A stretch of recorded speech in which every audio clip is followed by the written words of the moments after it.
The BBC has been broadcasting its Persian TV service from London since 2009. The Iranian authorities have never liked the challenge to their own domestic media, which can easily be influenced or controlled.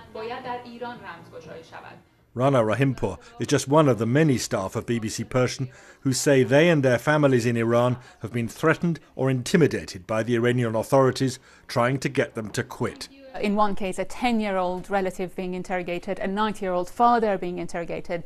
We have now asset freeze on all the staff who are working for the Persian service, and we're also being investigated on charges of conspiracy against national security.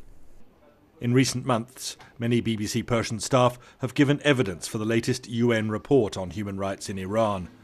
And according to that report, family members in Iran have been arbitrarily arrested, detained and subjected to travel bans. The Iranian government has now published its response to the UN human rights report. Iran says that claims of threats and harassment against families of BBC staff are incorrect. Iran says BBC Persian is not independent, and that what it describes as its financial affiliation with the Ministry of Foreign Affairs, that's Britain's Foreign Office, and with Britain's security agencies has been very serious. Iran accuses the BBC of spreading false information, strengthening what Iran calls the circles of terrorism and overthrow. But the BBC's Director General says it's vital to defend the BBC's journalistic freedom.